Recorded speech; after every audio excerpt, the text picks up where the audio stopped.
Bienvenidos al estudio bíblico de la Iglesia Episcopal San Jorge para hoy, 30 de septiembre de 2021. Hoy estamos estudiando el cuarto capítulo de la Carta de Santiago. Vamos a hablar del tema de las discordias o las divisiones dentro de la iglesia, pero también vamos a hablar del tema de los ricos y satisfechos y a ver qué sabiduría nos tiene Santiago. Antes de continuar, sin embargo, vamos a orar. Oremos. Padre Celestial, dador de toda buena dávida y de todo perfecto don, rogamos que nos concedas el don de tu Espíritu Santo, para que podamos entender tu palabra y que para que podamos ser convertidos de verdad a tu evangelio. Eso te lo pedimos por Jesucristo nuestro Señor. Amén. El capítulo 4 tiene 17 versículos en casi todas las traducciones, sino en todas las traducciones de la carta al español. Es una sección que tiene una gramática o sintaxis un poco complicada. Los eruditos a veces hacen comentarios diciendo que el primer párrafo es, de hecho, el párrafo más complejo de toda la carta.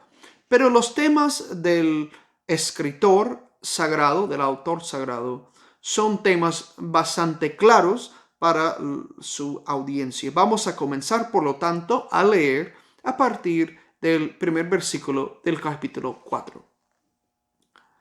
¿De dónde nacen vuestras peleas y contiendas, sino de vuestro afán de placeres que batalla en vuestros miembros? Codiciáis y no obtenéis, asesináis y envidiáis y no lo conseguís. Peleáis y lucháis y no alcanzáis porque no pedís. O si pedís, no lo obtenéis porque pedís mal, para gastar en vuestros placeres. Adúlteros, ¿no sabéis que ser amigo del mundo es ser enemigo de Dios? Por tanto, quien quiere ser amigo del mundo se convierte en enemigo de Dios. ¿O pensáis que en vano dice la Escritura, con envidia ambiciona el Espíritu que depositó en nosotros? Pero da una gracia mayor, por eso dice: Dios resiste a los soberbios y da su gracia a los humildes. Someteos pues a Dios, resistid al diablo y huirá de vosotros. Acercaos a Dios y se acercará a vosotros. Lavaos las manos los pecadores y purificad las conciencias los indecisos. Es decir, los primeros 8 versículos vamos a ver con un poco de detenimiento. Comienza el capítulo con una pregunta.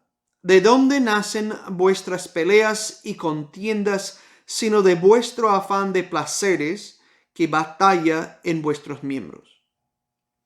Es decir, que el primer lugar donde encontramos los conflictos es dentro de nosotros. Los que somos cristianos, los que somos creyentes, los que hemos recibido el Espíritu de Dios, vivimos con un conflicto interno. Seguimos siendo seres humanos, hombres y mujeres de carne y hueso, que tenemos deseos, ni siquiera los deseos malos, sino los deseos desviados de su fin original, los deseos de complacernos más que utilizar las cosas por los fines con que Dios las creó. Entonces, el primer sitio de conflicto humano es dentro de nosotros, de nuestros deseos, de lo que queremos. Y muchas veces queremos dos cosas totalmente opuestas. Queremos ser seguidores de Jesucristo y queremos ser ricos y famosos. Queremos ser buenos pastores, pero no queremos trabajar. Queremos ser buenos estudiantes, pero no queremos estudiar. Entonces, ese conflicto nos lleva a tener el conflicto interno, pero también muchas veces el conflicto externo. Y más que nada, la búsqueda de nuestra comodidad, de nuestro placer, de nuestro confort, viene a llevarnos a tomar decisiones equivocadas. Nos llevan a buscar no lo que Dios quiere, sino lo que creemos que nos va a hacer felices, aunque sea por un momento. Claro, en casos más graves nos lleva a cometer pecados, a llevar actividades o actos que realmente son bochornosos, son cosas que nos apartan de Dios o del reino de Dios. Por eso dice, codiciáis y no obtenéis, asesináis y envidiáis y no lo conseguís. Peleáis y lucháis y no alcanzáis porque no pedís. ¿No?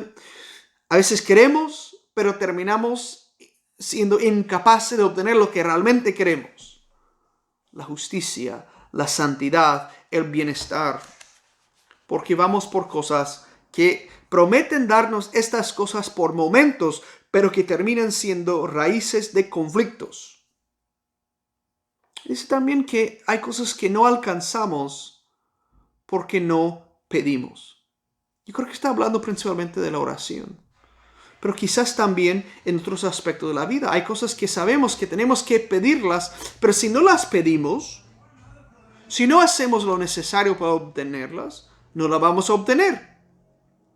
Dice, o si pedís y no lo obtenéis porque pedís mal. A veces decimos que oramos por las cosas, pero nuestra oración realmente es una oración inadecuada. Decimos, Dios, dame, dame, pero no pedimos a Dios la sabiduría para obtenerlo. No pedimos al Señor la capacidad de poner en práctica lo que creemos. Pedimos mal porque solo queremos pedir por nuestro confort. Entonces dice, para gastar en vuestros placeres. Y nos llama adúlteros. Uno de los comentaristas o varios comentaristas han marcado que aquí no necesariamente está hablando del adulterio, como el caso de la violación de las normas morales sobre el matrimonio y la sexualidad, sino que puede ser aquí como clave para la idolatría.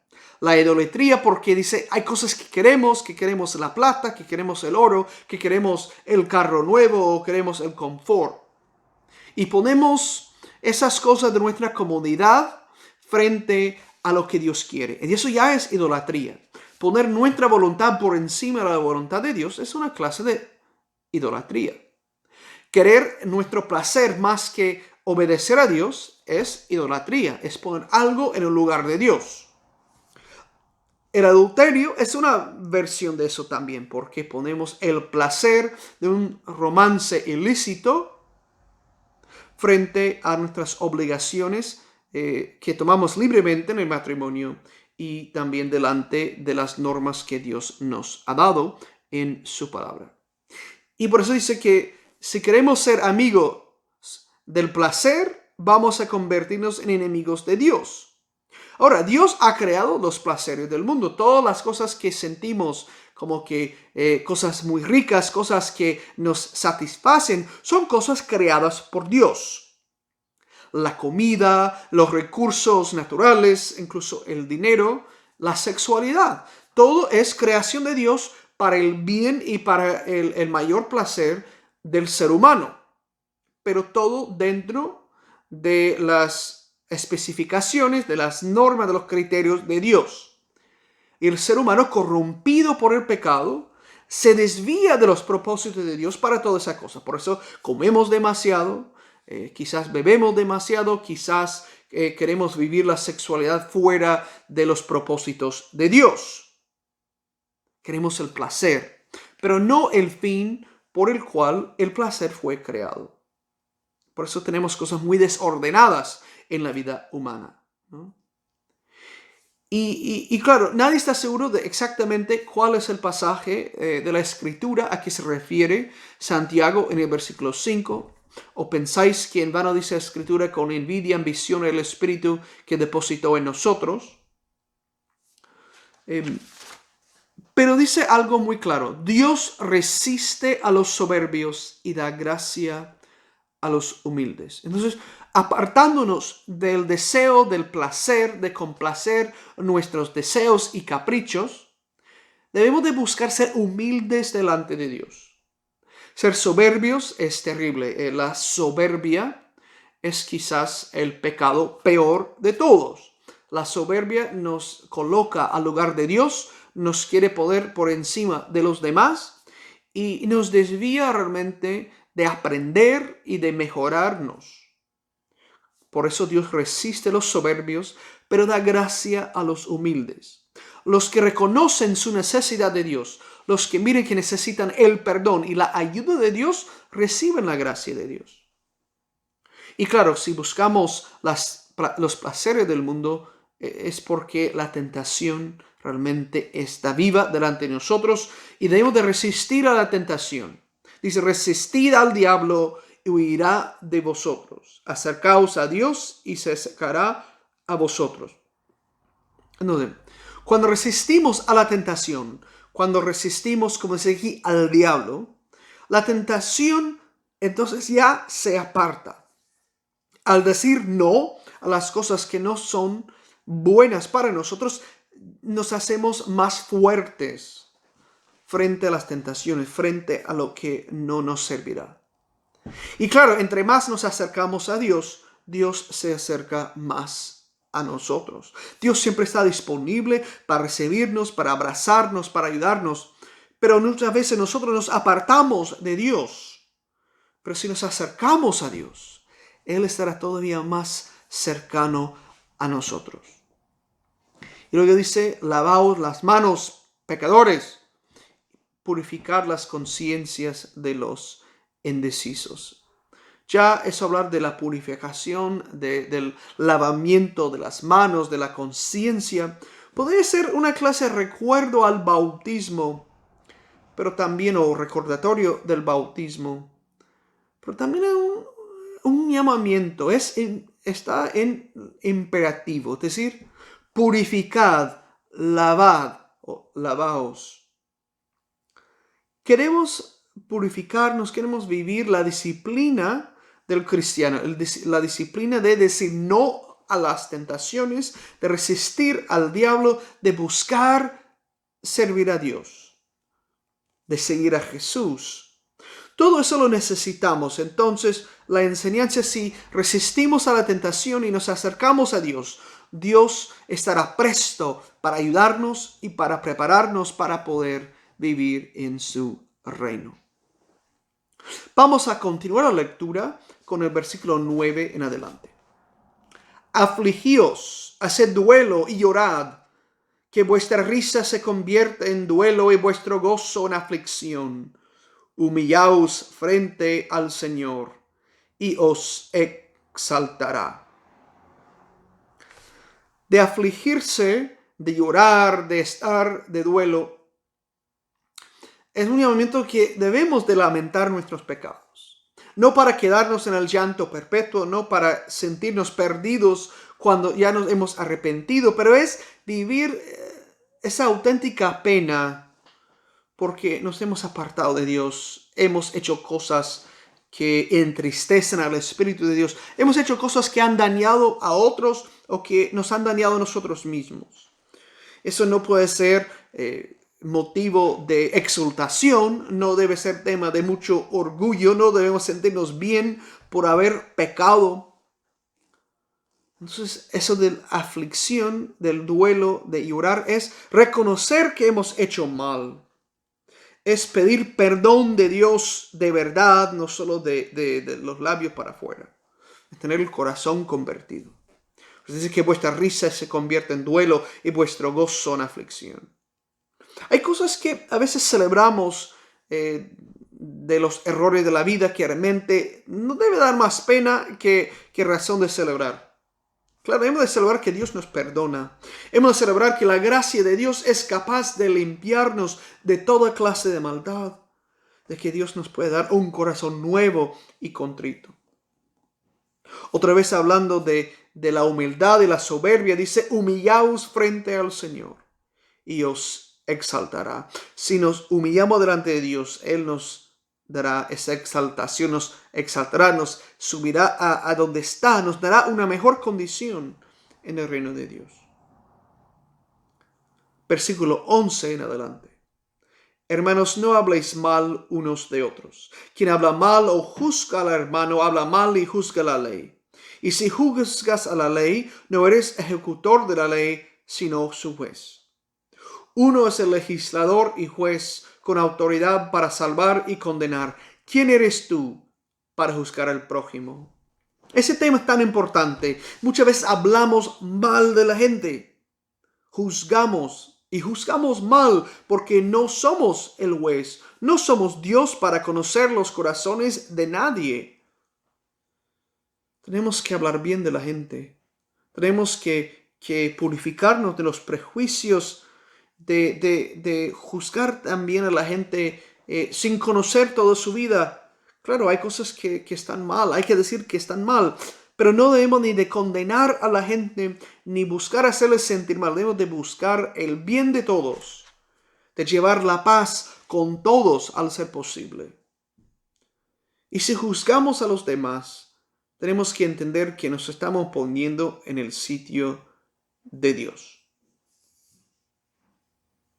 Entonces, ¿quiénes somos nosotros para juzgar al prójimo? No somos nadie, es una pregunta retórica. Somos pecadores salvados por la gracia de Dios y solamente eso. Nadie puede proclamarse más santo que los demás o mejor que los demás.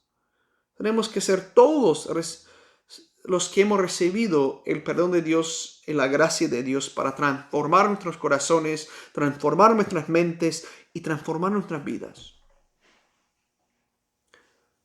Vamos a seguir y terminar ese capítulo leyendo la sección del versículo 13 en adelante. Ahora, vamos con los que hablan así. Mañana o al otro iremos a tal ciudad, pasaremos ahí un año, haremos negocios y ganaremos dinero. ¿Qué sabéis del mañana? ¿Qué es vuestra vida? Sois una niebla que aparece un rato y enseguida desaparece. Deberíais decir más bien, si el Señor quiere, viviremos y haremos esto o aquello. En cambio, ahora os gloriáis alardeando. Y toda jactancia semejante es mala. Quien sabe hacer el bien y no lo hace es culpable. Entonces ya tenemos realmente dos temas. El primer tema es sobre qué hacer con los planes para el futuro. Todos tenemos que hacer planes para nuestro futuro. Todos tenemos que ayudar a nuestros hijos a hacer planes para el futuro. Hay que pensar dónde van a estudiar, con qué medios van a estudiar. ¿Qué vamos a hacer a la hora de jubilarnos? ¿Tendremos algo preparado? ¿Hemos ahorrado para el futuro? Todo eso es bueno. Pero a veces hacemos planes y como que sin nada pudiera impedirlos. Como dice aquí, mañana o al otro iremos a tal ciudad, pasaremos allí un año, haremos negocios y ganaremos dinero. Un plan de largo plazo, sin pensar en todo lo demás que puede pasar, sin pensar en lo que Dios quiere para nosotros. Por eso dice, debemos de decir en lugar de yo voy a hacer eso. Si el Señor quiere, si Dios quiere, viviremos y haremos esto o aquello. Me parece que muchas veces en las comunidades hispanas es costumbre hablar así, si Dios quiere.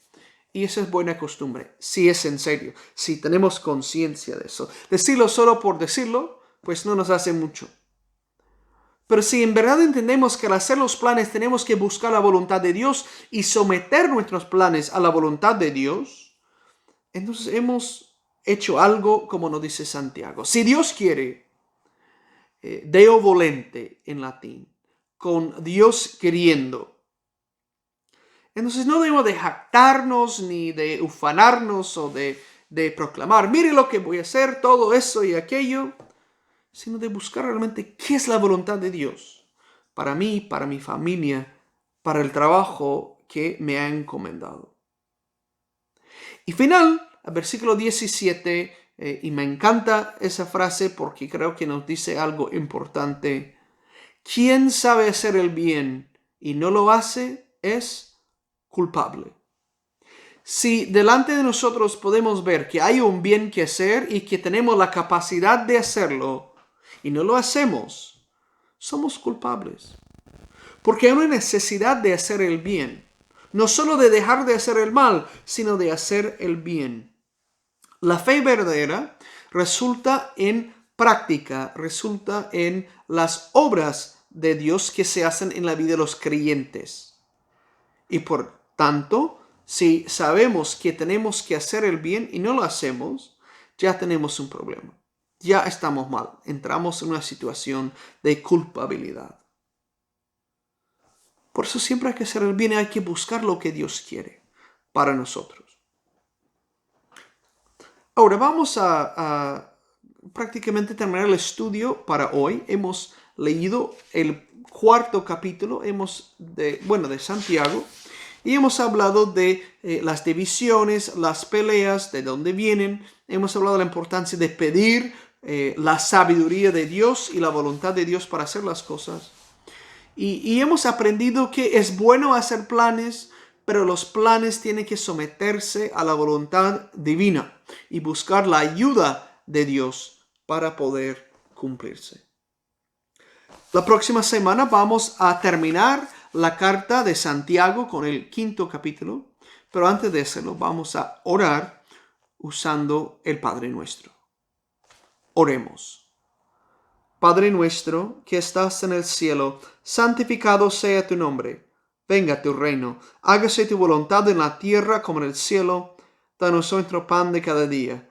Perdona nuestras ofensas como también nosotros perdonamos a los que nos ofenden. No nos dejes caer en tentación y líbranos del mal, porque tuyo es el reino, tuyo es el poder y tuya es la gloria, ahora y por siempre. Amén. Quiero pedir sus oraciones por la Junta y por la Iglesia Episcopal San Jorge y por mí en todo lo que queda esta semana. Invitarles también a la Santa Eucaristía el domingo a las 11 de la mañana. Que Dios los bendiga y que estén bien. Muchas gracias.